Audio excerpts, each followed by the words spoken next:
bwe bulamu eno gye nava nange mbyewuunya mu katoga kangi nafuuka omuntu natereera. Buli muntu obulamu bwe tebutandikidde waali essaawa eno wabula bulina gye buvudde okutuuka waali kati. Leero tukuleetedde obulamu bwa Nakibuuka Gladys wa gy'avudde. Gladys Nakibuuka ge gamu ku mannya agaweebwa omuwala ono. Yazaalibwa nga muwala mubalagavu era yazaalibwa omukyala Agnes Kizza wamu n'omwami Kyekulidde Francis. Essentema mu Busiro, mwana wa kusatu mu balenzi babiri era nga ye muggalanda wa maama we. Ku lunaku lw'okuzaalibwa maama we yamuwa erinnya lya Birungi era kino yakikola nga asinziira ku nsonga z'atunnyonnyodde. Namutuuma ku nsonga kuba nalwawo okuzzaako munne. Bwe nagenda okumufunda nazaala mwana muwala kwe kumutuuma erinnya eryo Birungi. Ate ekyokubiri erinnya eryo Birungi liggwaayo Birungi bifiira munda. Era singa saamuzaala n'alibadde era sikola ki simufuna.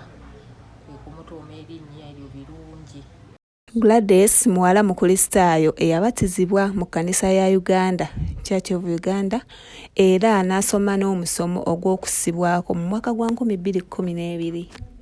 Mu mwaka gwa 2004 yatandika okusoma baby class paka mu mwaka gwa 2006 mwe yamalirako mu bibiina ebya nursery section ku St. Mary's Nursery School. Okunyumira mu kusoma kwange mama yaŋŋamba nti nze neesitandisa ku ssomero erya nursery olw'ensonga nti nalina mukwano gwange ng'asoma. Mukwano gwange oyo bwe yabeera ennyo mukwano gwange nga bw'ayitira ewaka ng'agenda ku ssomero nga nteeka omugoberera. Lwali olwo tica we najja n'agamba maama omwana nga ayagala okusoma lwaki tatandika kusoma. Bwe ntyo ne ntandika okusoma. Nga bw'omanyi nti mu biseera by'edda abazadde balwangawo okutwala abaana ku ssomero nga balowooza nti omwana aba alina kutandika nga wa myaka nga 5. Naye nze ndowooza egyo emyaka saagirinda kuba neetandisa okusoma. Naye ekyembi nali nkyasoma mu nursery section tica wange oyo n'afa era n'essomero ne livaawo olw'ensonga nti bwe yalirekera mu mikono gyabwe baali tebasobola kuliddukanya ne livaawo. Bwe ntyo ne ntandika primary ku St. Joseph's Ssentema Catholic School nga kati essaawa eno bagiyita Ssentema Catholic School gye nasomera okuva P1 paka P7. Bwe namaliriza P7 taata wange yakola statement eyansesa. Namaliriza P7 nga nina okwegatta ku secondary school naye nga ku kyalo kyaffe tekwaliko secondary school nga byali buwanuka baali baseka nga lyeririyo nga lyeriringa eddungi. Taata wange n'agamba nedda omwana wange tajja yitanga mu kibira. Bw'anaayitanga mu kibira mumanyi mutya obudde bw'anaavanga ku ssomero oba bw'anaakeeranga kugenda ku ssomero. So yali nfunira mu Kikajjo baliyita Vision College Kikajjo Nakawuka Road. Eyo gye natandikira senior 1 paka senior 4. Naye mu lugendo olwo olwa O-level nali ntuuka mu senior 2 nasanga okusoomoozebwa we nalumbibwa ekirwadde kya TB. Nasooka ne ndwala ekifuba.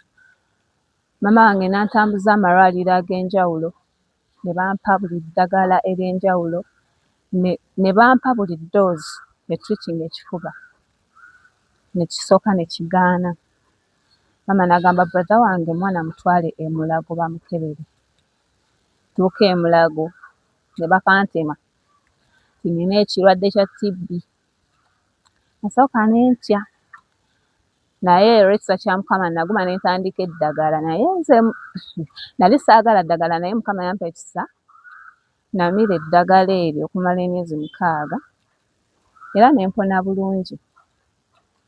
Mu mwaka ogwa 2015 yatandika secondary school ku Vision College Kajjo era n'atuula senior ey'okuna mu mwaka gwa 2018 oluvannyuma yeegatta ku Standard College Nsangi mwaka gwa 2019 ng'akola amasomo ga history Islam Luganda.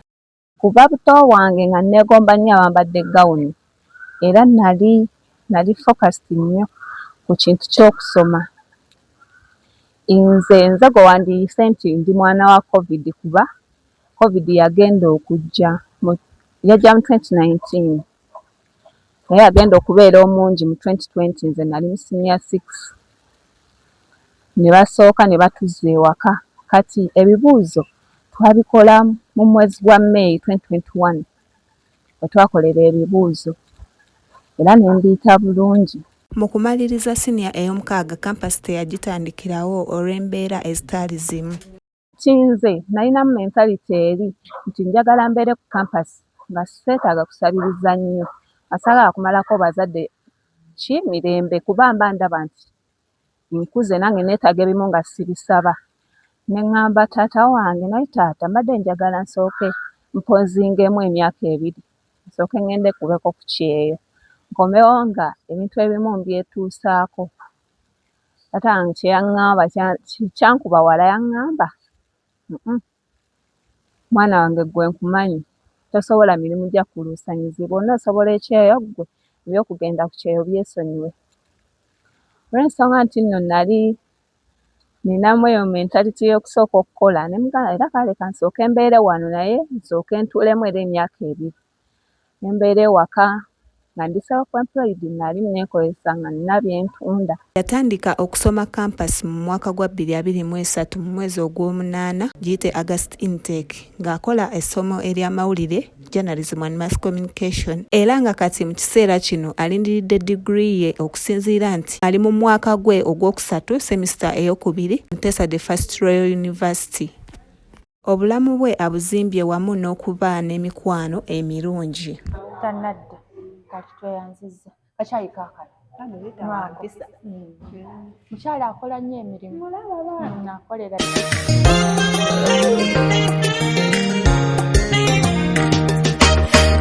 wamanyiza oh baby wamanyiza olinzinya mu mutima mwana gwenga nkulinda gana maaso gulabaga myuse sisobola kwebaka nga tonadda nakimanyira bweziwera ssaawa 2 tuba babiri tuliramu akabugu mu mutima gwange.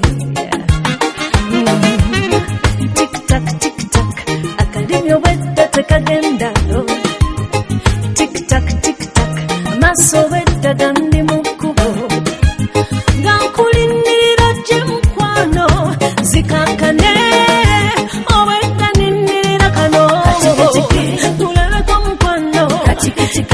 Mu bulamu bwe mulimu omuntu ow'enkizo era ng'ono ye ssengaawe ng'ate nno munnange n'amannya bagafaanaganya.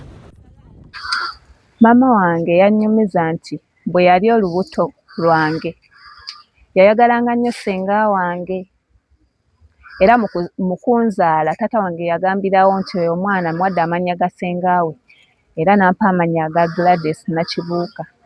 Kati ekyasinganga okunnyumira ssenga wange we yajjanga okunkyalirako ku ssomero ng'ajjukira balina okuligestalinga yeligestalinga ne gwazza okukyalira nga amannya balaba gafaanagana nga sikaali amubuuza naye ate gwe Nakibuuka ate ozze kukyalira Nakibuuka nga tebikwatagana nga mukazi wattu abeera mu kuddamu bibuuzo naye omukyala ono mwagala nnyo nnyo nnyo kuba abadde mu lugendo lwange olw'obulamu bwange since day one nga buli kimu ekirema kitange tugeze tuition alina waamukwatidde nga yajja okunnyamba ng'ate naye alina abaana abaalabirira naye n'ateekaanya tanjuzizza anjagadde ng'omwana gw'azaala.